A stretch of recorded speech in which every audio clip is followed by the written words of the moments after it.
I've always been a practical person. I always wanted to do a hands-on course, so I wanted to do an electrical installation apprenticeship.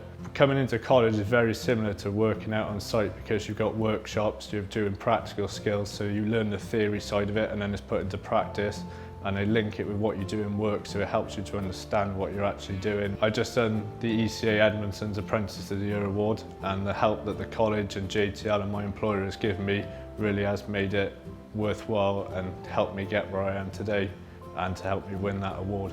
The tutors in college have been fantastic right from the very first day till we started. Even now when I finish college, if I need something or need some advice, they're still there to help out if needed. I changed employers during my apprenticeship and the help that they gave me during that was fantastic. I'd definitely go for the apprenticeship route if you want to do something practical, especially the links with JTL and the college, and then them linking to your employer. It really does help you out. If there's a problem with one side, there's always other people you can talk to.